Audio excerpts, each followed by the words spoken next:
Hello everyone, my name is Deepa और आज के सेशन में हम लैंडफॉर्म एवोल्यूशन की स्टेजेस को कवर करेंगे। तो चलिए शुरू करते हैं।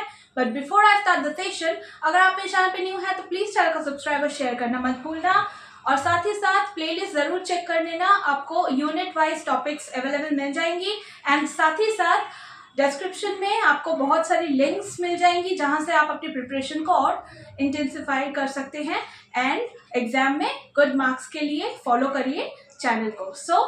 चलिए शुरू करते हैं और देखते हैं कि लैंडफॉर्म एवोल्यूशन बेसिकली क्या होती है, या लैंडफॉर्म एवोल्यूशन की किस प्रकार से प्रोसेसिंग या प्रोसेस कौन कौन सी होती है जो हमें इस लैंडफॉर्म एवोल्यूशन की थ्योरी में देखने को मिलती है। शुरू करते हैं और सबसे पहले हम कुछ स्टेजेस को देखेंगे। बट बिफोर दैट मैं बता दूं, लैंडफॉर्म एवोल्यूशन की जो थ्योरी है वो बहुत सारे ज्योग्राफर्स ने टाइम टू टाइम दिया है। सबसे पहले हम डेविस यानी कि अमेरिकन ज्योग्राफर डेविस की बात करें तो जो कि हम स्पेसिफिकली उनकी जो बहुत ही एक फेमस टर्म थी, उन्होंने पेनिप्लेन के बारे में बताया था। ज्योग्राफर डेविस यानी कि विलियम मॉरिस डेविस की बात यहाँ पर हो रही है, और उन्होंने उसके साथ जो इम्पोर्टेंट थियरी प्रोवाइड की थी that is specifically on fluvial erosion. Fluvial landform erosion के बारे में उन्होंने बताया था कि एक नदी किस प्रकार से अपने ओरिजिन से डेस्टिनेशन तक प्रभावित होने के टाइम पर किस तरीके से उनमें हमें नदी में हमें स्टेजेस देखने को मिलती है। जो लैंडफॉर्म एवोल्यूशन है, पेंक ने भी उसे, जो जर्मन ज्योग्राफर थे पेंक, उन्होंने भी बताने की कोशिश की थी। उन्होंने भी एक थ्योरी के माध्यम से बताया था कि लैंडफॉर्म एवोल्यूशन की 3 स्टेजेस होती हैं जो बहुत इंपॉर्टेंट है। पहले तो जर्मन लैंग्वेज में उनकी थ्योरी पब्लिश की गई थी। उसके बाद 1924 में उनकी थ्योरी जो है इंग्लिश में ट्रांसलेट की गई और सिंप्लीफाइड तरीके से प्रेजेंट किया गया था बाद के टाइम पर।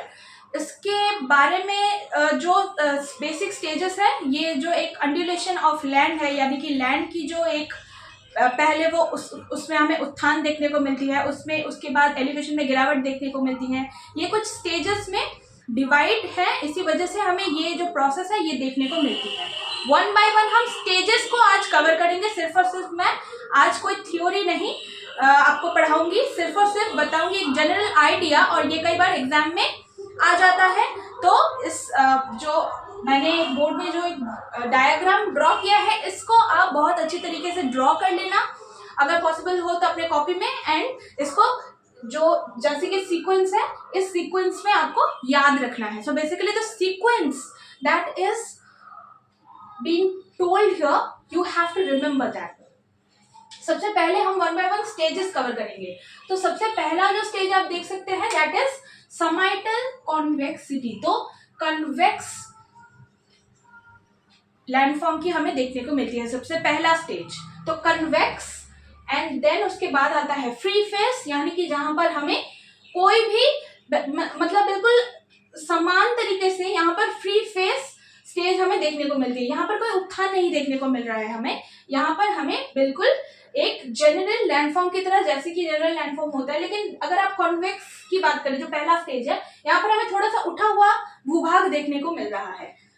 फ्री फेस हो गया सेकेंड स्टेज। थर्ड स्टेज की बात करें तो रेक्टिलिनियर स्लोप, यहाँ पर हमें एक स्लोप दिखेगी। देखिए आप यहाँ पर ध्यान से, ये एक स्लोप आपको नजर आएगी। ये एक ग्रेडियंट, या ये कह सकते हैं कि रेक्टिलिनियर स्लोप के तौर पर थर्ड स्टेज में हमें नजर आएगा ये।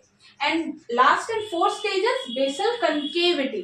कई बार हम कंफ्यूज हो जाते हैं कि कन्वेक्स पहले आएगा या कनकेव पहले आएगा। तो सबसे पहले कन्वेक्स आता है, then free face, third stage is rectilinear slope, and then fourth is concavity, या हम इसे बेसल कनकेविटी भी कह देते हैं।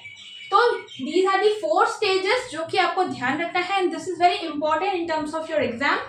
और इन्हीं को हम कहते हैं स्टेजेस ऑफ लैंडफॉर्म एवोल्यूशन। ये कुछ जनरल स्टेजेस है, जनरल आइडिया है कि इसी तरीके से हमें लैंडफॉर्म में एवोल्यूशन देखने को मिलता है। अब डिफरेंट थ्योरीज के माध्यम से डिफरेंट ज्योग्राफर्स ने उनकी थ्योरीज में अपने तरीके से इस लैंडफॉर्म एवोल्यूशन की जो कॉन्सेप्ट है इसको बताने की कोशिश की है, इनको इसे डिस्क्राइब करने की कोशिश की है।